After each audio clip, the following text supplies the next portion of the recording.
हम लोग भक्ति रसामृत सिंधु के पूर्व विभाग के द्वितीय लहरी साधना भक्ति को पढ़ रहे हैं और हम लोग अब 41वें श्लोक से आगे पढ़ेंगे। टॉपिक क्लियर है? टॉपिक क्लियर क्या है? वरुण प्रभु बताएंगे टॉपिक क्या है। टॉपिक क्या है? अब तो टॉपिक याद हो गया होगा। टॉपिक बताइए क्या है। हरे कृष्ण प्रभु जी।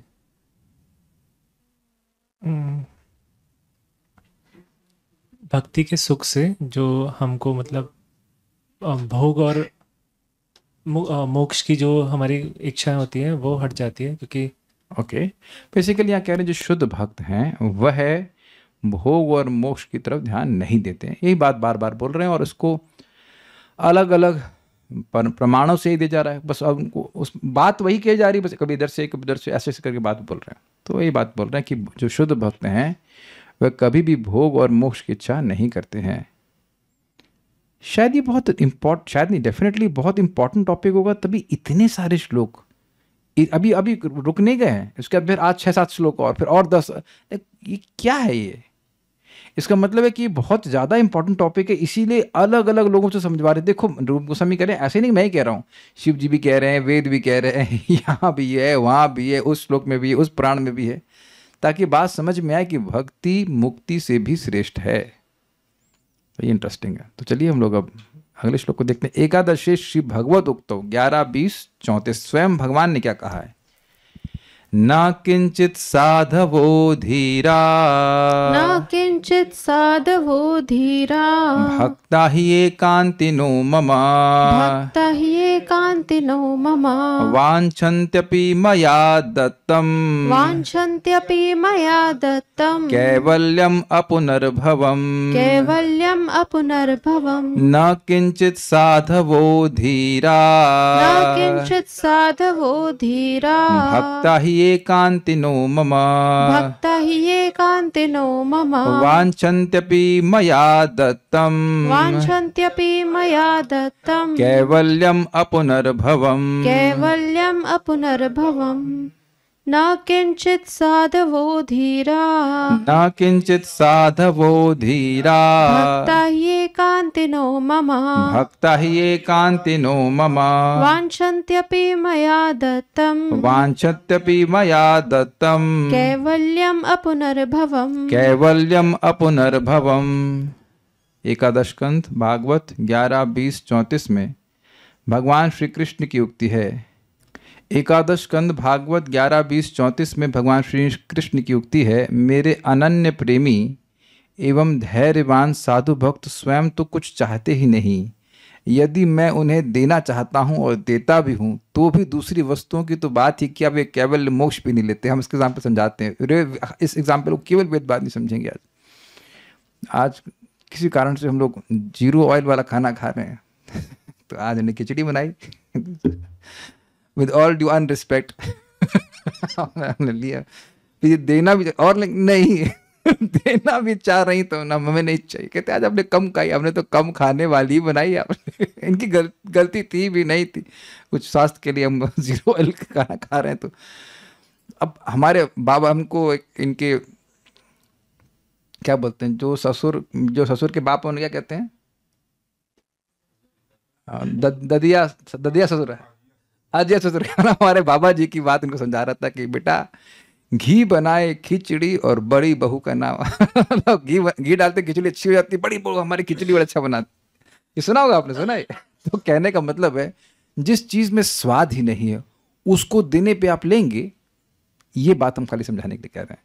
भक्ति में इतना उत्कृष्ट टेस्ट है भक्तों को कि अगर भगवान मुक्ति देते भी हैं, मांगते तो है नहीं, अगर देते भी हैं कि थोड़ा ले लीजिए तो कहते ना, कहाँ गया ना, हमको नहीं चाहिए। ये बात है। मम ही एकांतिन, मेरे अनन्य प्रेमी एवं धीरा, धीरा मतलब धैर्यवान। एक और भी धीरा का अर्थ है, किसी को याद है? जो धी अपनी अर्थात अपनी बुद्धि को ईरयते, धर्म को करने में बड़े निपुण होते हैं, उनको भी धीर कहते हैं। तो धर्म मतलब भगवान की भक्ति। तो भगवान की भक्ति करने में निपुण है वो, उन्हें धीरा कहेगा। वो साधवा साधु भक्ता न किंचित, स्वयं तो कुछ भी नहीं वांछन्ति चाहते हैं, परंतु मया दत्तम, मेरे देने पर कैवल्यम अपुनर्भवम, कैवल्य यानी और मोक्ष अपि भी नहीं लेना चाहते। स्पष्ट है श्लोक का अर्थ। न किंचित साधवो धीरा भक्ता ही एकांतिनो मम, मेरे धीर साधु भक्त एकांतिक भक्त कुछ भी नहीं चाहते। तो वो नहीं चाहते तो आप देंगे भी नहीं क्या? कहते क्या करें, मेरे देने पे भी नहीं लेते हैं। कहते वांछन्ते अपि, वह कुछ भी नहीं चाहते हैं, और मया दत्तम, मेरे देने पर भी कैवल्य और अपुनर्भव, ये तो स्पष्ट समझते हैं। अपुनर्भव मतलब मोक्ष, मोक्ष को भी नहीं चाहते हैं। मोक्ष मतलब कैसा भी मोक्ष, कोई उनको इसमें इंटरेस्ट नहीं है। They have no taste for it. Easy है श्लोक, इसमें कोई टीका नहीं है। तथा भागवत 11:14 सेम श्लोक आप सुन चुके हो पहले, मेरे पीछे बोलिए। ना पारमेष्ट्यम न महेंद्र धिष्ण्यम, न पारमेष्ट्यं न महेन्द्रधिष्ण्यं, न सार्वभौमं न रसाधिपत्यम, न सार्वभौमं न रसाधिपत्यं, न योग सिद्धिर अपुनर्भवं वा, न योग सिद्धिर पुनर्भवं वा, मय्यार्पितात्मेच्छति मद विनान्य, मय्यार्पितात्मेच्छति मद विनान्यत्। बोलिए। न पारमेष्ट्यं न महेन्द्रधिष्ण्यं, न पारमेष्ट्यम न महेन्द्रधिष्ण्यम, न सार्वभौमं न रसाधिपत्यं, न सार्वभौमं न रसाधिपत्यम, न योग सिद्धिर पुनर्भवं वा, न योग सिद्धिर अपुनर्भवं वा, मय्यार्पितात्मेच्छति मद्विनान्यत्। मय्यार्पितात्मेच्छति मद विनान्यत्। इजी है श्लोक। जिसने अपने को मुझे सौंप दिया है वह मुझे छोड़कर न तो ब्रह्मा का पद चाहता है और न देवराज इंद्र का। उसके मन में न तो सार्वभौम सम्राट बनने की इच्छा होती है, न वह रसातल का ही स्वामी होना चाहता है। वह योग की बड़ी बड़ी सिद्धियों और मोक्ष तक की अभिलाषा नहीं करता है। दुर्गम संगमनी टीका नहीं, सॉरी अन्वय देखिए। मयि अर्पितात्मा, जिसने मुझ में अपने आप को अर्पित कर दिया है। न पारमेष्ठम, वह ना तो ब्रह्मा का पद चाहता है, परमेष्टि मतलब ब्रह्मा। न महेंद्र धिष्णम, और न देवराज इंद्र का। न सार्वभौमम, न सम्राट बनने की इच्छा रखता है। न रसाधिपत्यम, न रसातल का स्वामी। न योग सिद्धिम, न योग की सिद्धि चाहता है वह, अथवा अपुनर्भवम, मोक्ष की कामना करता है। मद विना अन्यत, वह मेरे अतिरिक्त और कुछ भी इच्छति अर्थात नहीं चाहता है। श्लोक बिल्कुल स्पष्ट है। इस तरह के श्लोक आप पहले भी सुन चुके हो तो उसको हम व्याख्या नहीं कर रहे हैं, दुर्गम संगम में पढ़ लेते हैं। यहाँ पर पारमेष्ट आदि चारों का जो अनुक्रम है वह अधः स्थिति एवं न्यूनत्व को व्यक्त करने के लिए है। इसलिए पूर्ववत कैमुत्य को भी जानना होगा। कहने का अभिप्राय यह है कि जब परमेष्ठी पद को नहीं चाहते हैं तो स्वर्ग राज्य को भला क्यों चाहेंगे। योग सिद्धि और मुक्ति को भी पहले की भांति अप्रयोजनीय जानना होगा। अधिक क्या कहना है, इनके अतिरिक्त जो कुछ साधजात होता है उन सबको भी नहीं चाहते। मतलब इनके अलावा जो यहाँ पे लिख दिया गया उसके अलावा और भी कोई वरदान है भगवान के अलावा, उसको नहीं चाहते हैं। मुझको छोड़कर कुछ भी नहीं चाहते हैं। किंतु समस्त पुरुषार्थों से अधिक भक्ति साध्य मुझको ही चाहते हैं। ये समझे बात। सबसे बड़े पुरुषार्थ भगवान है, उनसे बड़ा पुरुषार्थ कुछ नहीं है। तो वो किससे साधित होता है? भक्ति के द्वारा। तो कह रहे बस मुझको चाहते हैं, कारण वे मुझ में अर्पित आत्मा वाले हैं, मुझको समर्पित हैं, मुझे ही चाहते हैं। अर्थात वे सब मुझ में आत्मनिवेदन किए हुए हैं। आज की क्लास यहाँ समाप्त नहीं हुई। अभी रुक जाइए, हमारे पास हमारे तर्कश में और भी अस्त्र हैं। रुक जाइए छोड़ते अभी तो और है भाई। अभी तो ये 6 श्लोक और है। क्या सोचा था आप? छोड़ देंगे? ये लीजिए और आगे आ देखिए। शिव जी भी आगे बोलने के लिए शिव जी, अब शिव जी से सुनते हैं। द्वादशे श्री रुद्रोक्तौ,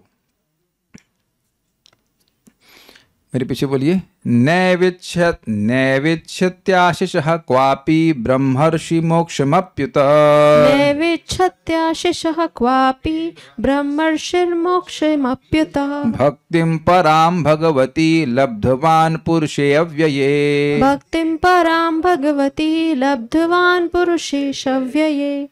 नैविच्छत्याशिषः क्वापि ब्रह्मर्षि मोक्षमप्युत, नैविच्छत्याशिषः क्वापि ब्रह्मर्षिर्मोक्षमप्युत, भक्तिं परां भगवती लब्धवान् पुरुषे व्यये, भक्तिं परां भगवती लब्धवान् पुरुषे व्यये। नैवेच्छत्याशिषः क्वापि ब्रह्मर्षिर्मोक्षमप्युत नैवेच्छत्याशिषः क्वापि ब्रह्मर्षि मोक्षमप्युत भक्तिं परां भगवती लब्धवान् पुरुषे व्यये। भक्तिम पराम भगवती लब्धवान पुरुषे व्यये। ये बोला किसने है? देखिए, ये रुद्र जी बोल रहे हैं, यानी शिव जी बोल रहे हैं। किसको? दुर्गा जी को। शिव जी और दुर्गा जी क्या नाम है, मार्केंड ऋषि का दर्शन करने के लिए आते हैं। तो वहां पर वो इनसे बोल रहे हैं, अपनी पत्नी से बोल रहे हैं कि ये जो ब्रह्मर्षि हैं ये मोक्ष भी नहीं चाहते हैं, क्योंकि इन्हें भगवान की भक्ति प्राप्त हो गई। अनुवाद पढ़ लेते हैं। द्वादश स्कंद भागवत 12:10-6 में श्री रुद्र की उक्ति है, ये ब्रह्मर्षि अर्थात मार्कंड ऋषि कुछ भी नहीं चाहते हैं, यहाँ तक कि मोक्ष को भी। इसका कारण यह है कि इन्होंने अव्यय अविनाशी भगवान में शुद्ध भक्ति प्राप्त कर ली। तो बार बार यही बात आ रही है कि भक्ति का सुख मोक्ष के सुख से कहीं ज्यादा है। जब कुछ वस्तु प्राप्त करके आप दूसरी वस्तु की इच्छा भी नहीं करते हैं, तो उसका मतलब है कि जो पहली वाली वस्तु उसकी उत्कृष्टता बहुत ज़्यादा है। सिंपल सी बात है। और ये बार बार क्यों बोला जा रहा है? ताकि साधक मोक्ष की ओर टारगेट ना करके भगवान की भक्ति के लिए टारगेट करे। एक बात आप स्वीकार करेंगे कि कोई नियम डर से पालन करना हमारे लिए आसान होता है। Do you agree? कितने लोग इस बात में मेरे को वोट देंगे कि डर के बारे? कल्याण पर दोनों हाथ खड़ा करें। एक छूट जाएगा। बुद्धि नहीं लगाते हैं, डर के। अगर मान लीजिए हम करने वाले नहीं कि गन लगा करते, हिलना मत, यहां से गोली मार देंगे। तब एकदम हिलते, सोए तो गोली मार देंगे। ऐसा कोई करता नहीं है, लेकिन तब देखो आंखें ऐसे खोल के बैठे सुनेंगे। इस जगत में फियर फैक्टर है। मतलब आप लोग हाथ खड़ा कर रहे हैं हमारे विरोध में कि अरे नवीन निकालता हूं मैं मीटिंग से। हम देख रहे हैं कि जैसे योगा क्लास में जाते हैं तो वहाँ बोले कि आपको वीडियो ऑन करना पड़ेगा, ऑन रखना ही पड़ेगा, तो रिमूव कर देंगे तुरंत। तो इस डर से लोग तुरंत वीडियो ऑन कर लेते हैं। अब चाहे योगा कर पाए या ना कर पाए, लेकिन एकदम डर रहता है। और भाई पैसे दिए हो, फ्री की क्लास तो है नहीं, खुद पैसे दिए निकाल देंगे तो पैसा का नुकसान होगा ना। ये हम पूरा जगत फियर की वजह से ही चल रहा है। आप देख लीजिएगा, कोई बिजनेस कर रहा है, नौकरी कर रहा है, ऐसा आप नहीं कह सकते अच्छा ही लग रहा है।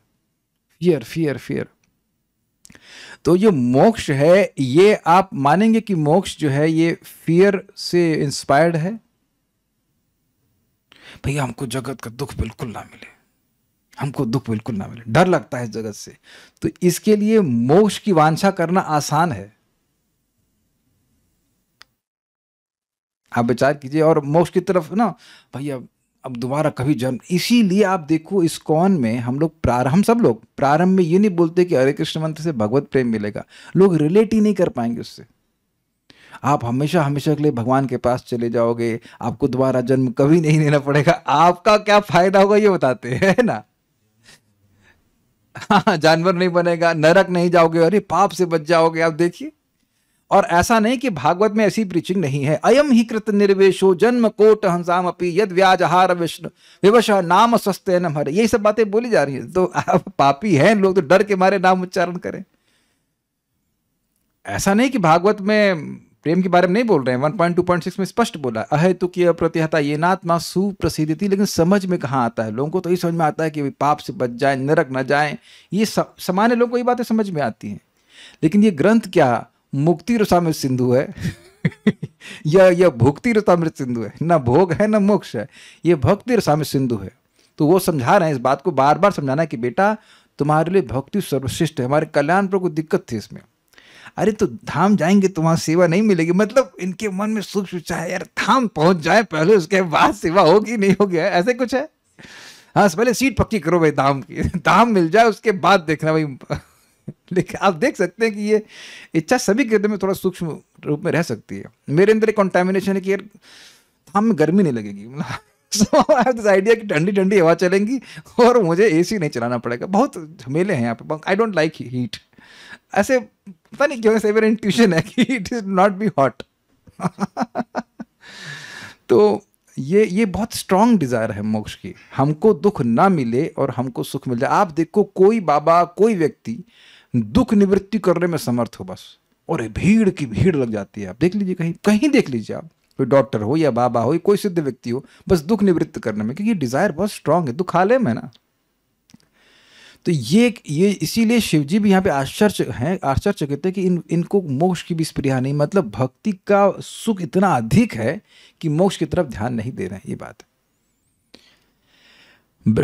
ब्रह्मर्षि, ये ब्रह्मर्षि अर्थात ये मार्कंड ऋषि, क्वापि आशीष न एव इच्छन्ति, कुछ भी वरदान नहीं, और उसमें ही और लगा दीजिएगा, नहीं ही चाहते हैं, मतलब एम्फसाइज करने के लिए कि ऐसा मत सोचिए कि आंखें बंद करके बैठे हैं शिव जी आ गए, नहीं, उनकी आंख खुलने वाली नहीं, मतलब ही नहीं है। He doesn't want anything, he is so full in himself. मोक्षम अपीयुता, मोक्ष भी नहीं, क्योंकि इन्हें अव्यय यानी अविनाशी, भगवान तो भगवान हरि, पुरुषे यानी परमात्मा में, श्री कृष्ण में, पराभक्तिम लब्धवान, परम भक्ति प्राप्त हो चुकी है, पेट भर गया इनका। नैव नैव इच्छति आशीषा क्वापि, ये कोई भी आशीष, कोई भी वरदान नहीं चाहते हैं। क्वापि के दो अर्थ हैं, कहीं भी और कैसा भी। ऐसा नहीं कि यहां नहीं चाहते और वहां चाहते हैं। जैसे मान लीजिए कोई कहे कि यहां राज्य नहीं चाहता लेकिन स्वर्ग का राज्य चाहता हूं, तो कहते हैं ना तो यहां का राज्य चाहते हैं, ना वहां का राज्य यानी स्वर्ग का राज्य चाहते हैं, ना स्वर्ग का राज्य चाहते हैं, ना ब्रह्म का पद चाहते हैं, सब क्वापि में आ जाएगा। और कैसा भी वरदान नहीं चाहते। ब्रह्मर्षि कौन, मतलब ब्रह्मर्षि कौन नहीं चाहते हैं, तो प्रश्न होगा, अगर मान लीजिए उठाया जाए तो होगा उत्तर ये ब्रह्मर्षि अर्थात मार्कंड ऋषि।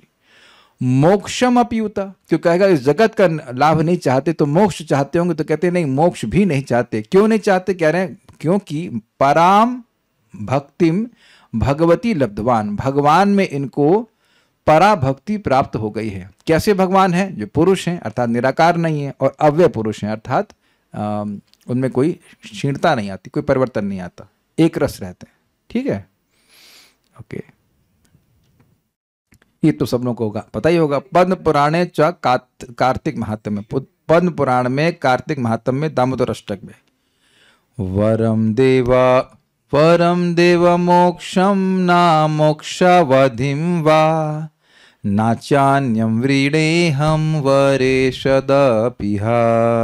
वरम देव मोक्षम न मोक्षवधिं वा न चान्यं वृणेऽहं वरेशदपिह। इदं ते वपुरनाथ गोपाल बालम सदामि मनस्या वीरास्तं किमन्यै। इदं ते वपुरनाथ गोपाल बालम सदा मे मनस्या वीरास्तं किमन्यै। श्लोक सबको पता है, इसका अन्वय भी देखेंगे, अनुवाद पढ़ते हैं। पद्म पुराण के कार्तिक महात्म्य दामोदर अष्टकम में उक्त है, हे देव, मैं मोक्ष किंवा मतलब अथवा मोक्ष अवधि करके जितनी वस्तुएं या अन्य कोई वर, इन सबके दाता शिरोमणि आपसे इन्हें नहीं चाहता हूं। हे नाथ, तुम्हारा ये गोपाल बाल स्वरूप मेरे मन में निरंतर आविर्भूत हो, अन्य वर की क्या आवश्यकता। देखिए, ये तभी होगा जब व्यक्ति के हृदय में प्रेम होगा। अगर कोई कहे कि भगवान मुझे कुछ नहीं चाहिए, मुझे चाहता हूं कि बस आपका स्मरण करता रहूं, तो बिना भगवत प्रेम के आप भगवान का स्मरण निरंतर कर नहीं सकते हैं। तो भगवान का प्रेम ही मांग रहा है, वो दूसरी तरीके से मांग रहा है कि बस मैं जहां जाऊं आपका स्मरण कर सकूं। ठीक है, देव अर्थात हे देव भगवान दामोदर, वर ईशात, वर प्लस ईश, ठीक है, जो सभी वर प्रदान करने में समर्थ है, उनसे समस्त वर प्रदान करने में समर्थ आपसे मोक्षम चतुर्थ पुरुषार्थ को, चतुर्थ पुरुषार्थ कौन सा है भाई, 4 प्रकार के होते हैं, धर्म अर्थ काम, और चतुर्थ है मोक्ष। तो मोक्ष को अब दूसरा समझिए अर्थ, मोक्ष अवधिम वा, इसका मतलब क्या है, इसके 2 अर्थ, एक अर्थ यहाँ रखा गया, दूसरा अर्थ बताऊंगा आपको। अथवा धर्म अर्थ काम को जिनकी सीमा मोक्ष है, उसको भी अन्यम च, और अन्य कोई वर, और अन्य कोई होना चाहिए, और अन्य कोई अहम वरम वरदान के रूप में मैं यह इस वृंदावन में न वृणे प्रार्थना नहीं करता हूं। तो मोक्ष अवधि को समझिए। देखिए, अवधि की होती मतलब होता है लिमिट, तो उसके 2 अर्थ आएंगे। एक अर्थ है कि धर्म अर्थ काम और इनकी रिपीटेशन होता जाता है, फिर व्यक्ति बोर हो जाता है, और इनकी हाईएस्ट लिमिट है मोक्ष। तो जिनकी लिमिट हाईएस्ट है मोक्ष, उन धर्म अर्थ काम को नहीं चाहता। यह है मोक्ष अवधिम का एक अर्थ। समझे? पहले धर्म करता है ताकि व्यक्ति को धन यानी अर्थ प्राप्त हो, ताकि उससे काम यानी कि भोग इच्छा पूर्ण हो, फिर भोग प्राप्त करने के लिए फिर धर्म करता है, फिर अर्थ, फिर काम, इसी में घूमता रहता है। जब ऐसा करते करते जीव बोर हो जाता है, तब वह मोक्ष की ओर उन्मुख होता है। तो आप ये समझ पा रहे हैं कि धर्म व्यक्ति को मोक्ष की ओर ठेल रहा है। ये पहले समझ लीजिए, तब बात समझ में आएगी आपको। ये मैं फिर रिपीट कर रहा हूं। एक व्यक्ति है जो भोग बिना धर्म किए कर रहा है, तो उसका हृदय बिल्कुल शुद्ध नहीं होगा। लेकिन एक व्यक्ति सुनता है वेद से, कह रहे तुमको भोग चाहिए, तुम धर्म करो, तुमको बहुत अच्छा भोग मिलेगा। तो धर्म करना शुरू करता है काम इच्छा से ही, लेकिन धर्म कर रहा है तो वह धीरे धीरे शुद्ध हो रहा है। ये समझ में आ रहा है? तो धर्म कर रहा है तो उसे धन प्राप्त हो रहा है, अर्थ मिल रहा है, अर्थ मिल रहा है तो फिर अब भोग मिलते हैं, काम, फिर उसके बाद उसके लिए फिर धर्म करता है। लेकिन सारे प्रोसीजर में वो धर्म नहीं छोड़ता है। दान कर रहा है, यज्ञ कर रहा है, तो क्या उस कुछ तपस्या भी कर रहा है। भोग प्राप्त करने के लिए भी लोग तपस्या करते हैं, इस बारे में किसी का वो विरोध तो नहीं है ना। किसी को संतान चाहिए तो अब उसके लिए वो अब क्या क्या तपस्या करता है। आप देखो कभी कभी बहुत बड़ी बड़ी तपस्या करते हैं, हम नहीं बोलना चाहते हैं क्या क्या, लेकिन ऐसा होता है। ये पूजा कर लो, ऐसा करते हैं कि नहीं करते हैं? तो धर्म अर्थ काम, उधर ये लोग मोक्ष नहीं चाह रहे हैं, लेकिन ऐसा करते करते कई जन्म जन्मांतर में अब धर्म कर रहे हैं, इसलिए वह धीरे धीरे शुद्ध हो रहे हैं। तो धर्म अब जब हृदय शुद्ध हो रहा है तो कुछ कई जन्म में कुछ धीरे धीरे करके व्यक्ति को विरक्ति होती है, प्लस काम अपने आप में बोरिंग है, भौतिक भोग जो है वो दुख देने वाला है। तो धीरे धीरे करके व्यक्ति को विवेक जागृत होता है कि मैं सुखी नहीं हो रहा हूं, तब वह ज्ञान कांड की तरफ जाता है और मोक्ष के बारे में समझता है। तो कुछ समझ पा रहे हैं धर्म और मोक्ष का लिंक? धर्म यद्यपि भोग इच्छा से धर्म किया जा रहा है, लेकिन उससे हृदय शुद्ध होता है। जब हृदय बार बार शुद्ध होता है तब तो व्यक्ति कब मोक्ष के बारे में सोचेगा। तो धर्म अर्थ काम की हाईएस्ट लिमिट क्या है? मोक्ष। तो कह रहे हैं जिनकी हाईएस्ट लिमिट मोक्ष है, उन धर्म अर्थ और काम को भी मैं नहीं चाहता। लेकिन जब मैं इसका जब अनुवाद देख रहा था सनातन गोस्वामी के अनुसार, तो एक और अर्थ भी था इसमें जो कि यहां पे नहीं लिखा गया है। वो कह रहे हैं कि मोक्ष की हाईएस्ट लिमिट क्या है? मोक्ष नहीं चाहता हूं अर्थात सायुज्य मोक्ष नहीं चाहता हूं, और मोक्ष की हाईएस्ट लिमिट अर्थात जो 4 प्रकार के वैकुंठीय मोक्ष उनको भी नहीं चाहता हूं। ये मैं सनातन गोस्वामी की टीका के अनुसार समझा रहा हूं। मुझे मोक्ष नहीं चाहिए, यानी सायुज्य मुक्ति नहीं चाहिए, और मोक्ष की हाईएस्ट लिमिट सारूप्य, सामीप्य, सार्ष्टि और सालोक्य, यह भी नहीं चाहिए। कुछ ग्रहण कर पा रहे हैं? दोनों बात को ग्रहण कर रहे हैं और धारण भी कर पा रहे हैं कि नहीं? 2 अर्थ हैं, एक जिनकी हाईएस्ट लिमिट मोक्ष है अर्थात धर्म अर्थ और काम नहीं चाहिए, और दूसरा मोक्ष की जो हाईएस्ट लिमिट है सारूप्य, सामीप्य, सालोक्य और सारूप्य, ये सब नहीं चाहिए, सार्ष्टि नहीं चाहिए। कैच किया? ये बात। क्रिकेट खेलने का शौक उनको भी है नहीं गुंगली फेंकते रहते, अब कैच कीजिए इसको। This is really nice, I hope your. हम कल इसको जब देख रहे थे तो ये वाला अर्थ हमको समझ आ गया था मोक्ष अविधि में, फिर ये जो धर्म अर्थ काम है ये समझ में नहीं आया। तो फिर बाद में अंडरस्टूड, बाद में मतलब रेस्ट के बाद में जब हमको समझ में नहीं आता किताब बंद कर देते, सो जाते, उसके बाद उठते हैं, तब भगवान बुद्धि देते हैं। हाँ, ये अर्थ है। Actually it was not difficult, Chakravarti पाद की टीका में वो लिखा हुआ था, बट मैं उधर ध्यान नहीं दे पा रहा था। ये नया अर्थ था मेरे लिए एटलीस्ट। ओके, तो क्या चाहते हैं? हे स्वामिन नाथ, हे स्वामिन, इस वृंदावन में इदम गोपाल बालम वर्णित गोपाल बाल रूप, ये जो आपको मैंने बाल रूप वर्णन किया, ये ते आपकी वपु, यह श्रीमूर्ति सदा में मनसी आविरस्ताम, सदैव मेरे हृदय में प्रकटित रहे। अन्य किम, मोक्ष आदि अन्य वरदानों का क्या प्रयोजन है? अन्य का मतलब जो सिद्धि आदि है उन सबकी बात भी इसमें आप जोड़ लीजिएगा। वरम देवा मोक्षम न मोक्षवधिम्बा, हे देव मैं आपसे कोई वर नहीं मांगता चाहता हूं, न मोक्ष चाहता हूं, न जिनकी अवधि मोक्ष है उसको नहीं चाहता, न चा अन्यम वृणेहम, और न ही मैं अन्य वरदानों को चाहता हूं। वरेशादपि इह मतलब इस वृंदावन में, हे वर देने वालों में समर्थ, हर प्रकार का वर देने वालों में समर्थ आपसे मैं कोई वरदान नहीं चाहता। इदम ते वपुर नाथ, हे नाथ आपका ये जो वपु है ना, ये गोपाल बाल वपु जो मेरे सामने है, सदा में मनसी, सदा ही मेरे मन में आवेरस्ताम प्रकटित रहे, कि मन्य और अन्य वरदानों का मुझे क्या प्रयोजन। दुर्गम संगमनी, धर्म अर्थ काम को मैं नहीं चाहता हूं, अर्थात जिनकी अवधि मोक्ष है, अवधि मतलब लिमिट, तथा मोक्ष को भी नहीं चाहता हूं। अब इंटरेस्टिंग है, नरकादि से मोक्ष अति शुद्र, उसको क्या चाहना, ये समझ में आया। देखिए, एक है कि भाई नरक से मुक्त हो गए, ये शब्द सुना है कि आपने? नहीं।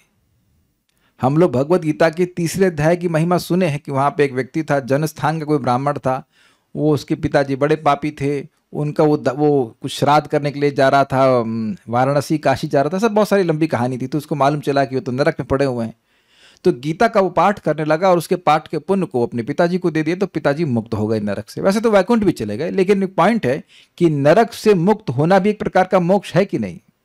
ये कई बार हम लोग सुन चुके हैं श्रुतिफल में कि ये काम करेंगे तो नरक नहीं जाना पड़ेगा, लेकिन जगत से मुक्त होना और नरक से मुक्त होने में अंतर नहीं है। तो कह रहे जब मुझे जगत से मोक्ष नहीं चाहिए तो नरक से मुक्त होने की तो बात ही छोड़ दीजिए। I hope you are getting the point. जगत से मुक्त होना और नरक से मुक्त होना एक ही बात है। नरक से मुक्त होकर व्यक्ति जाएगा कहां? भाई नरक नहीं जाएगा, लेकिन रहेगा तो इस जगत में ही ना। तो मैं नरक से बचने के लिए आपका भजन नहीं कर रहा हूं, ये कहते हैं। जब मैं दोबारा जन्म लेने से बचने के लिए भजन नहीं कर रहा हूं, तो नरक से बचने की तो बात ही क्या है। कोई व्यक्ति नरक से बच गया तो उसको मोक्ष मिल जाता है। हां, जो व्यक्ति नरक से मोक्ष, कोई व्यक्ति नरक नहीं गया तो अब वो क्या भवबंधन से मुक्त हो जाता है? नहीं। तो कह रहे हैं जब मैं भवबंधन से मुक्त होने के लिए प्रार्थना नहीं कर रहा हूं तो नरक से बचने के लिए प्रार्थना क्यों करूंगा? एक श्लोक है, आप पता नहीं ढूंढ पाएंगे कि नहीं, मुकुंद माला स्तोत्र में, ना हम वंदे, ऐसे करके श्लोक है कि मैं नरक से बचने के लिए और ऐसे बचने के लिए आपका वंदना नहीं कर रहा हूं। बहुत सुंदर श्लोक था, उसको प्राणनाथ प्रभु बड़े सुंदर से गाते थे, लेकिन कोई ढूंढ लेगा तो हम गा के बताएंगे। तो मैं सब चीज़ों की चिंता नहीं कर रहा कि मैं नरक से बच जाऊं या ऐसा कुछ नहीं। देखिए, इस बात की भी कंसिडरेशन होती है। दिखाइए श्लोक मिला क्या? ना हम वंदे तव चरणयोर्द्वन्द्वमद्वन्द्व हेतु कुंभीपाकं गुरुमपि हरे नारकं नापनेन्तुं रम्या रामा मृदुतनुलता नंदने नापिरन्तुं भावे भावे हृदय भवने भावयेयं भवन्तम्। अच्छा श्लोक है, मुकुंद माला स्तोत्र 4th श्लोक है। तो कह रहे हैं कि हे भगवान, मैं जगत की द्वैतता से या फिर कुंभीपाक नरक के दुख से बचने के लिए आपका चरणों का सेवा नहीं कर रहा हूं, प्रार्थना नहीं कर रहा हूं। न ही मुझे नंदन कानन में सुंदर स्त्रियों का संपर्क चाहिए। मैं तो केवल ये चाहता हूं कि आपके चरण कमलों को अपने हृदय में बारंबार जन्म जन्मांतर स्मरण कर सकूं। वही प्रार्थना है कि नरक से बचने के लिए वे प्रार्थना नहीं कर रहे हैं। तो कह रहे हैं कि जब मोक्ष नहीं चाहता तो फिर नरक से मोक्ष की तो बात है क्या, उसके लिए तो हम प्रार्थना नहीं कर रहे हैं। वो अन्य शब्द से आ रहा है, मोक्ष नहीं चाहिए, मोक्ष की अवधि नहीं चाहिए, और अन्य वरदान की नरक नहीं जाना है वो भी नहीं चाहिए।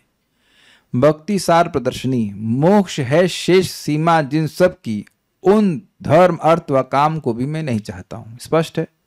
शेष सीमा मतलब लास्ट, शेष मीन्स लास्ट, लास्ट लिमिट जिसकी है, मोक्ष जिसकी लास्ट लिमिट है, उन धर्म अर्थ काम को मैं नहीं चाहता। अर्थ ये है मोक्ष अवधि का अर्थ। इजी? क्या मैं बहुत तेज जा रहा हूं? सबको समझ में आ रहा है? समझ आ गया? ठीक है। दूसरा श्लोक भी आपको पता ही है, मेरे पीछे बोलिए। कुबेरात्मा जौ बद्ध मूर्तेव यद्वात्, ये भी तरीका गाने का है।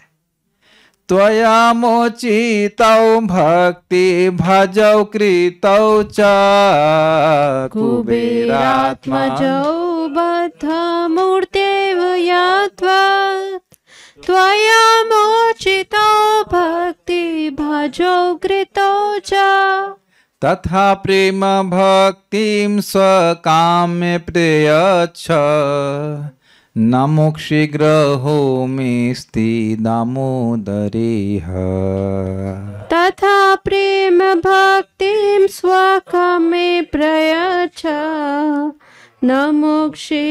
विग्रहो मेस्ति दामोदरेह।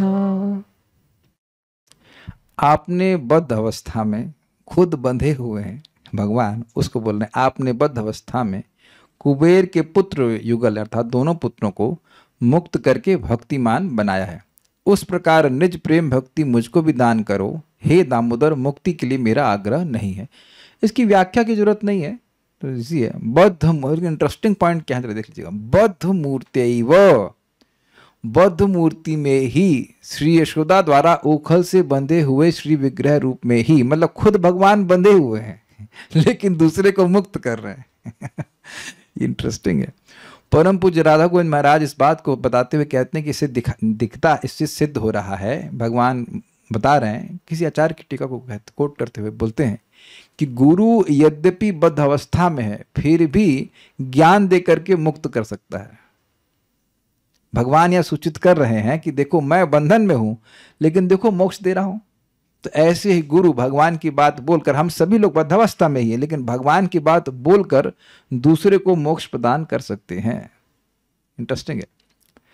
तो बद्ध मूर्ति एवं बद्ध मूर्ति स्वरूप में भी तया आपके द्वारा कुबेर आत्मजौ, कुबेर के दो बेटों को अर्थात नलकुबेर और मणिग्रीव को यद्वत जिस प्रकार मोचितौ, नारद के श्राप के कारण बने दो अर्जुन पेड़ों के जन्म से तथा संसार से भी मुक्त किए गए, भक्ति भाजौ कृतौ च, तथा भक्ति के पात्र भी किए गए अर्थात मोक्ष भी दिया भगवान ने पेड़ की योनि से और संसार से भी, और भगवान की भक्ति अपनी भक्ति भी प्रदान की। दामोदर अर्थात हे भक्तवत्सल भगवान, तथा उसी प्रकार स्वकाम अपनी प्रेम भक्ति में प्रयच्छ मुझे अधिकता के साथ प्रदान कीजिए। अधिकता कहां से आ गया? प्र यच्छ मतलब देना, और प्रयच्छ मतलब प्रकृष्ट से बढ़िया से दीजिए, कोई कमी मत करिए। इह में ग्रह अस्ति, इसी प्रेम भक्ति में मेरा आग्रह है। ग्रह मतलब आग्रह, मैं यही चाहता हूं, न मोक्ष मुक्ति में मेरा आग्रह नहीं है। इजी है। कुबेर आत्मा जाओ बद्ध मूर्ते व यद्बात, कुबेर के दोनों पुत्रों को बद्ध मूर्ति स्वरूप में ही जिस प्रकार त्वया मोचितौ आपके द्वारा मुक्त किया गया, भक्ति भाजौ कृतौ च और भक्ति का पात्र बनाया गया। भक्ति का पात्र मतलब उनके हृदय से भोग और मोक्ष की सारी स्पृहा को भगवान ने साफ कर दिया। वो केवल भगवान का प्रेम चाहते थे। क्या ज्ञान, वो क्या प्रार्थना किए थे? वाणी गाइए गाइए गाइए गाइए, गा ही दीजिए। वाणी गुणानुकथने श्रवणो कथाया, थोड़ा जोर से बोलिए। हस्तौ च कर्मसु मनस्तव पादयोर्नः,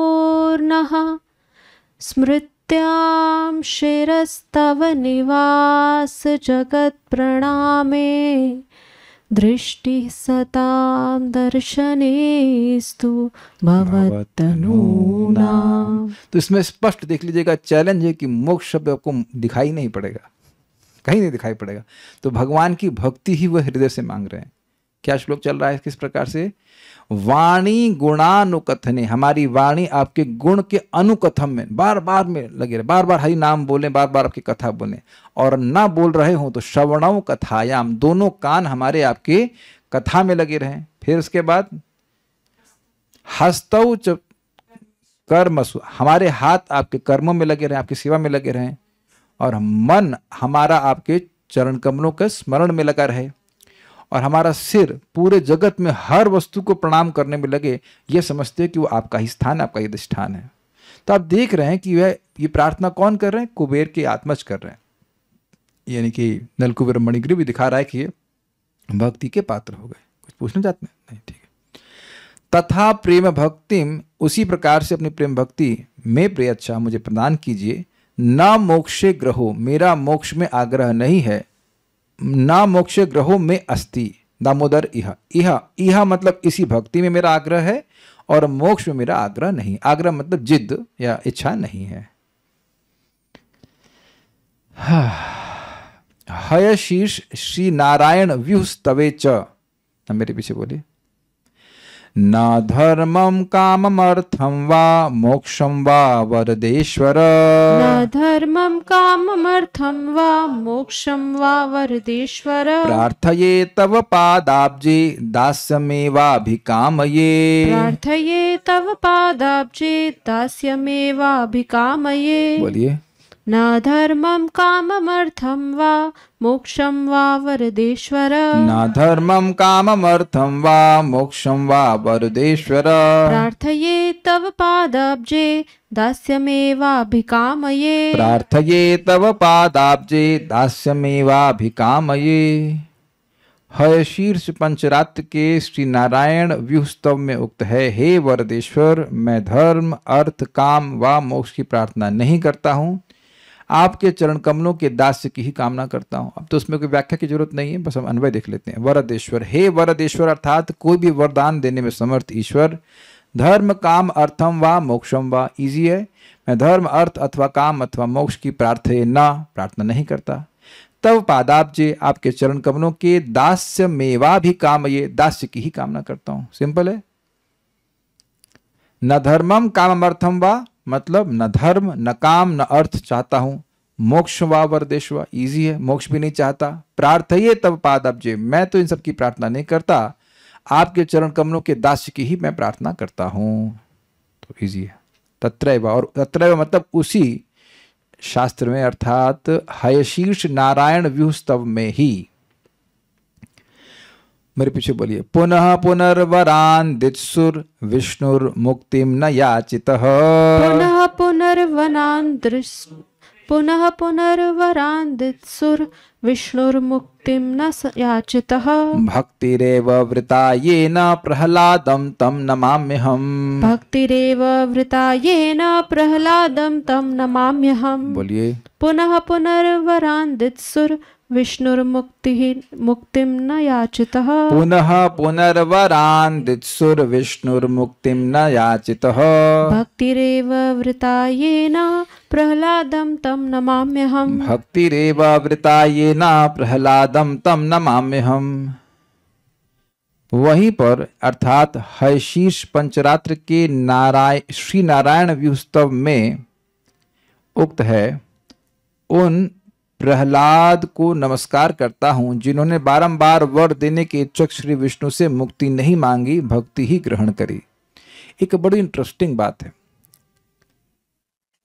एक बहुत अच्छी बात एक भक्त ने बताई। उन्होंने कहा कि देखिए, मतलब उनको, वो हनुमान जी के भक्त हैं, तो उन्हें हनुमान जी का दर्शन हुआ, बातचीत हो रही थी, तो हनुमान जी ने उनसे कहा कि बेटा वरदान मांगो। तो उन्होंने बड़ी अच्छी बात बोली, कहा कि आप मुझे कुछ वरदान दे देंगे तो क्या जरूरी है कि मैं उसका सदुपयोग करूंगा। काफी इंटरेस्टिंग है।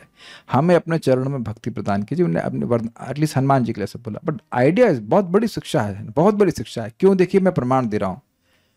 आप में से कितने लोगों को पता है कि कार्तिक वीर अर्जुन के 1000 बाहु थे? शायद सबको पता है, बताई दिए मैंने आपको। ये किसने दिए? भगवान दत्तात्रेय ने। ये बहुत आश्चर्य की बात है कि भगवान विष्णु के अवतार हैं दत्तात्रेय, उनके आशीर्वाद से लिए, लेकिन वो काम क्या किया? तो गड़बड़ काम किए ना, झगड़ा किया, ब्राह्मणों के प्रति अपराध किया और परशुराम जी से झगड़ा ले लिया, दूसरे अवतार से झगड़ा ले लिया। तो जरूरी नहीं है कि भगवान हमको अपना ऐश्वर्य कुछ दे देंगे तो सही हम लोग ही उसका सही उपयोग ही करेंगे। इसलिए भक्त लोग उसमें इंटरेस्टेड नहीं रहते हैं। भक्ति मिलेगी तो दुर्गम कुछ गड़बड़ नहीं होगा। तो दिस इज वेरी इंटरेस्टिंग। ये आपके सामने प्रैक्टिकल एग्जाम्पल है कि भगवान के अवतार से 1000 बाहु मांग करके उसको दिमाग नहीं मांगा उसने। ये दिक्कत करे क्या? और अब विचार कीजिए कि 1000 बाहु को करेंगे क्या? आप क्या करेंगे बताइए? भक्ति आएगी तो दूसरे को भक्ति दे सकते हैं। अब बाकी 1000 बाहु आएंगे तो क्या करने? सब्जी काटने में तो 2 ही बहुत है। बहुत होगा 4 ले लो यार, कोई दिक्कत नहीं है कि नहीं? फिर 6 ले लीजिए, 2 करताल के लिए, 2 हारमोनियम के लिए और 2 मृदंग के लिए, बहुत हो गया।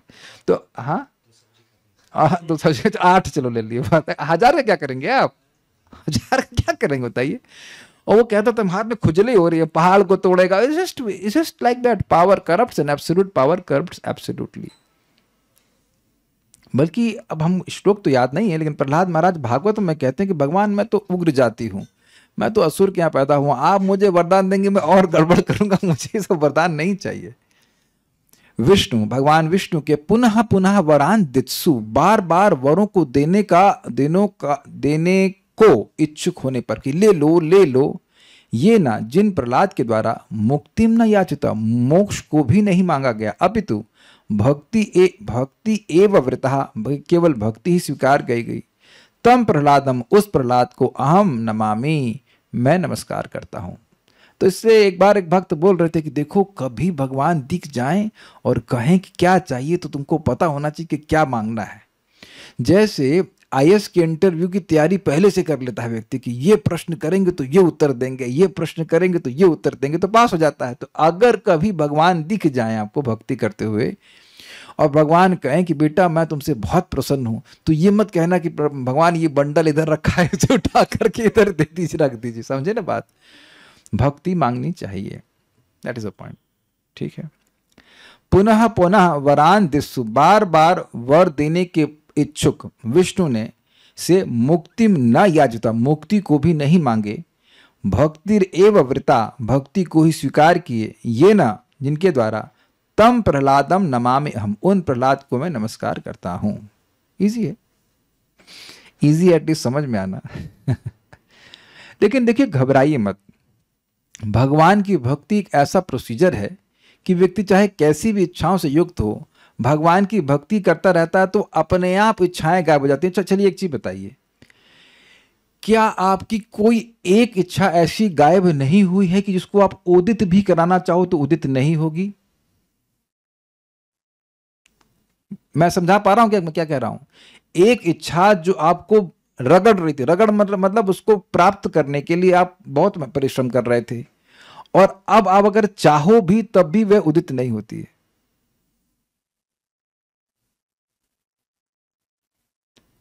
ऐसी कोई इच्छा नहीं कल्याण प्रभु। जॉब को आपको भाला लेके दिलवाया गया था, इंटरव्यू ले लीजिए इनका। जब आप जॉब करने गए थे तो क्या आपके पीछे पापा भाला लेके गए थे, जा जा जॉब पे जा? हम बोली कुछ तो होगा। हाँ, फाइनेंशियल की आवश्यकता थी, फाइनेंशियल। अच्छा, अभी आपके पास मतलब 1 करोड़ रुपए आपके अकाउंट में कोई ट्रांसफर कर दिया है, हाँ बता दो, खोल दो, 1 करोड़ रुपया है आपके अकाउंट में, तब काहे नहीं कर रहे हैं जॉब? उदित हो जाएगी इच्छा, इज इट नॉट? आप देखेंगे कि उदित भी नहीं होती है। कुछ इच्छाएं ऐसे भगवान ने गायब की, से कहते हैं गधे के सर से सींग। इसका क्या मतलब होता है वेदवादी? गधे के सर से सींग क्या मतलब होता है? उसका सींग नहीं होता है, एग्जैक्टली उसका सींग होता ही नहीं है। I was absorb to get a job, do makeup, shopping, और कभी नहीं सोचा था कि इच्छा जाएगी। यस, और अब आप देखेंगे कि इच्छा कोई उदित भी नहीं होती है। ऐसा नहीं कहने कि सारी इच्छा गायब हो गई है, कोई कुछ बोल दे। जैसे मैं अपनी एग्जांपल दे रहा हूँ कि मेरे को बाइक्स का बहुत शौक था, मतलब आज तक चलाई बहुत सिंपल बाइक ही है, 100 सीसी वाली ही, लेकिन बड़ा हमको लगता था 500 सीसी की बाइक और ये कभी चलाएंगे। तो अब कोई लाके खड़ा भी कर देंगे तो कहेंगे भाई किसकी है, हटाओ यहाँ से, और ई बाइक को पार्क कर रहा है। उससे जस्ट मे भी नहीं कह सकता, कोई बहुत तीव्रता से लेके जाता है तो लगता है पेट्रोल खराब कर रहा है यार इतना। Just we see like that. तो हम अगर ऐसे अहंकार की बात नहीं होती, हम जस्ट गिविंग अ फीडबैक। आप लोगों संग भी हो ही रहा होगा ऐसा कि वो इच्छा उदित भी कराना चाहे तो नहीं हो, कोई सिर्फ भक्ति के प्रभाव से, वो आपके मेरे से नहीं होता। हमारे चाहने से होता तो पहले हम हटा दिए होते, पहले तो हम लोग चाह भी नहीं रहे थे। Is it not? तो ये एक बड़ी इंटरेस्टिंग बात है कि भगवान की भक्ति करने से व्यक्ति का हृदय पवित्र होता जाता है, तो अपने आप इच्छाएं समाप्त होती जाती हैं। Basically what a devotee desires. Normally devotee क्या चाहेगा? उसका स्वास्थ्य ठीक रहे और भगवान की भक्ति कर सके, नाम जप कर सके, कथा सुन सके, प्रसाद पाए, बस। इसके अलावा हमारे लिए सुख का साधन है ही क्या? And we are not interested also for other things. और ये और ज्यादा भक्ति करते जाएंगे तो और ज्यादा इंडिफरेंस होता चला जाएगा कि कहीं कोई बुला, अरे आज वहां मेला लगाए, तो क्या मेला, मेला देखने का शौक होता है लोगों को। आई मीन टू से एनी, मेले से मेरा उपलक्षण ले लीजिएगा, मेला मतलब कोई भी पार्टी हो रही, ये हो रहा है, उधर कोई इंटरेस्ट नहीं रहता। तो अब यहाँ तो हनुमान प्रहलाद के बारे में बात हुआ, अब हनुमान जी के बारे में बात हो रहा है। यदृच्छया लब्धमपि विष्णुर्दाशरथेस्तु यः यत्रिच्छया लब्धमपि विष्णुर्दाशरथेस्तु यः नैच्छन् मोक्षं विना दास्यं तस्मै हनुमते नमः। यच्छन् मोक्षं विना दास्यं तस्मै हनुमते नमः। बोलिए। यत्रिच्छया लब्धमपि विष्णुर्दाशरथेस्तु यः यदृच्छया लब्धमपि विष्णुर्दाशरथेस्तु यः नैच्छन् मोक्षं विना दास्यं तस्मै हनुमते नमः। नैच्छन् मोक्षं विना दास्यं तस्मै हनुमते नमः। अनायास प्राप्त होने पर भी विष्णु दाशरथी, विष्णु दाशरथी मतलब भगवान विष्णु के रूप में, भगवान विष्णु जो भगवान राम या दशरथ नंदन राम या अरे एक ही बात है, मतलब वही भगवान विष्णु जो दशरथ जी के पुत्र के रूप में आए थे, तो उन भगवान राम से दास्य के बिना मोक्ष को नहीं लिए मैं उन हनुमान को प्रणाम करता हूँ। ठीक है। यह जिन हनुमान ने विष्णु दाशरथे भगवान विष्णु के रामावतार से यदृच्छया स्वतः लब्धमपि प्राप्त होने पर भी, यानी कि बिना किसी प्रयास के प्राप्त होने पर भी, मोक्षम बिना दास्यम न इच्छत, मोक्ष को बिना दास्य भाव नहीं चाहा। ऐसा मोक्ष नहीं चाहिए जिसमें हमारा भाव आपसे समाप्त हो जाए कि आप स्वामी हो और मैं सेवक हूं, ऐसा नहीं चाहिए मेरे को। तस्मै हनुमते नमः, उन हनुमान को नमस्कार है। इजी है श्लोक। यदृच्छया लब्धमपि विष्णुर्दाशरथेस्तु यः, जिन्होंने बिना प्रयास के प्राप्त होने पर भी भगवान राम से नैच्छन् मोक्षम बिना दास्यम, बिना दास्य के मोक्ष को भी नहीं चाहा, तस्मै हनुमते नमः, उन्हीं हनुमान को, उन हनुमान जी को प्रणाम है। अब उन्हीं हनुमान जी को के वाक्य को कहते हैं अतएव प्रसिद्धम श्री हनुमद वाक्यम, भगवान हनुमान जी के प्रसिद्ध वाक्य को कहते हैं। मेरे पीछे बोलिए। भव बंधच्छिदे तस्यै स्पृहायामि न मुक्तये, भवबन्धच्छिदे तस्यै स्पृहयामि न मुक्तये, भवान् प्रभुरहं दास इति यत्र विलुप्यते, भवान् प्रभुरहं दास इति यत्र विलुप्यते, भवबन्धच्छिदे तस्यै स्पृहयामि न मुक्तये, भवबन्धच्छिदे तस्यै स्पृहायामि न मुक्तये, भवान् प्रभुरहं दास इति यत्र विलुप्यते, भवान् प्रभुरहं दास इति यत्र विलुप्यते। अतएव श्री हनुमान का प्रसिद्ध वाक्य है आप प्रभु हैं और मैं आपका दास हूं। इस प्रकार का संबंध का जहां पर लोप हो जाता है उस भवबंध छेदनकारी मुक्ति को मैं नहीं चाहता हूं। बात क्या हो रही है? सायुज्य मुक्ति में कौन स्वामी है और कौन सेवक है करना मित्रों? जल्दी से बता दीजिए फटाक से, बहुत छोटा सा क्वेश्चन है। सायुज्य मुक्ति बताइए क्या होता है और उसमें स्वामी कौन होता है और सेवक कौन होता है, बताइए फटाक से। सायुज्य मुक्ति में स्वामी भगवान है। पहले सायुज्य मुक्ति बताइए कौन, सायुज्य मुक्ति मतलब क्या होता है? सायुज्य मुक्ति मतलब हाँ माइक बोलिए। हाँ, उधर कुछ सेवा नहीं रहती और कुछ। सायुज्य मुक्ति का एक और पर्यायवाची पता है आपको? पर्यायवाची means another word for it. सायुज्य मुक्ति का मतलब क्या समझते हैं आप, बताइए। जो समझते हो बता दीजिए। सायुज्य मुक्ति मतलब उधर मोक्ष ब्रह्म में लीन हो जाना। एग्जैक्टली। तो स्पार्क की तरह रहेगा। तो वहां पे स्वामी स्पार्क और सेवक स्पार्क का नाम वरुण प्रभु बताएंगे। स्वामी स्पार्क कौन होता है वहां पे और सेवक स्पार्क कौन होता है? कोई नहीं होता, खाली स्पार्क स्पार्क और आपस में लड़ते भी तो नहीं ससुर, कुछ है ही नहीं, इंद्रियां भी नहीं है कि स्पार्किंग हो जाए, कुछ झगड़ा हो, कुछ भी नहीं, ना झगड़ा ना प्रेम। कैसे हो? कुछ भी आवाज ना कुछ। बड़ा भयानक है भाई। आप कभी ट्राई करना पैसा खर्च करके कि अपने घर की सब चीजों को वाइट कर दीजिए, you will actually feel very very very bad. क्योंकि हमने को वैरायटी चाहिए। एक ही चीज आप खाते रहो, चावल चावल, सुबह चावल, शाम चावल, रात चावल, ऐसे नहीं कर सकते आप। बहुत अजीब सा लगेगा। आप देखो, आप बहुत रियली अजीब सा लगेगा। आप देखो यहाँ ब्लैक दिख रहा है, कुछ ब्राउन है, कुछ डार्क ब्राउन है, कुछ ये अच्छा लगता है कि नहीं? अलग अलग कलर्स। इसी रूम में कितने कलर्स दिख जाएंगे आपको अगर आप नोटिस करना शुरू करो। आप ऐसे नोटिस नहीं करते हैं, लेकिन अगर उस रूम में सब कुछ व्हाइट होता आपको बहुत अजीब सा लगता। ये पीछे का ये भी व्हाइट, माइक भी व्हाइट, एवरीथिंग व्हाइट। एक्सपेरिमेंट किए गए हैं, लोग पागल हो जाते हैं ऐसे में। केवल व्हाइट व्हाइट, आंखों को कुछ चाहिए, वैरायटी चाहिए। तो हर जगह variety is a mother of enjoyment, वहां कुछ भी नहीं है। तो कहना ऐसा मुझे नहीं चाहिए। अच्छा ये बताओ, सब सुन के डर नहीं लग रहा आपको मुक्ति से? कि कहीं मुक्ति में ना मैं घुस जाऊं वहां, तो ऐसा नहीं होगा। ऑब्वियसली भगवान नहीं घुसाएंगे आपको वहां पे। यत्र मतलब जहां, ने जिस भक्ति, जिस मुक्ति में, भगवान आप, प्रभु, स्वामी, अहम दास मैं सेवक, इति इस प्रकार यह है, विलुप्यते लुप्त हो जाता है, तस्यै भव बंध छिद्दे उस जन्म मृत्यु के बंधन को छिन्न करने वाली, मुक्तये न स्पृहयामि मुक्ति की मैं आकांक्षा नहीं करता। भव बंध छिदे तस्य, भवबंध का छेदन करने वाली, तस्य, तस्य मतलब उस, तस्य तस्यै मुक्ते उस मुक्ति की न स्पृहा में मैं स्पृहा नहीं करता। जहां भगवान प्रभु, जहां पे आप प्रभु हैं और अहम दास मैं दास हूं, ये इति यह, यत्र विलुप्यते जहां पे वह विशेष रूप से लुप्त जाता है, तो उस प्रकार की सायुज मुक्ति को मैं नहीं चाहता हूं। तो बात समाप्त। कोई प्रश्न यहाँ पे? प्रश्न तो कुछ होगा नहीं ना, नहीं। So will stop here, things are simple. अब इसके आगे हम लोग भगवान ने चाहा तो आगे पढ़ेंगे। श्री श्री भक्ति स्वामी सिंधु की जय, श्रील प्रभुपाद की जय, निताई गौर प्रेमानंदे। यद्यपि मैं श्रील प्रभुपाद का पुस्तक नहीं पढ़ा रहा हूं, लेकिन आप लोगों के एंड पे उम्मीद है कि अगर आप उसको पढ़ना चाहते हैं तो जरूर पढ़िए, और आपके लिए बहुत आसान हो जाएगा। प्रभुपाद ने इन्हीं बातों को अनुवाद किया है श्लोकों को, तो कोई कठिनाई आपको नहीं होगी। जो सार में दिए ना भक्ति स्वामी सिंधु प्रभुपाद जी, तो उसको आप पढ़ेंगे तो कोई कठिनाई नहीं महसूस होगी। एक बार आप डिटेल में पढ़ लिए तो सार को पढ़ने में, समझने में कोई दिक्कत नहीं होगी। फिर भी कोई पढ़ने में दिक्कत होती है तो आप मुझसे पूछ लेना।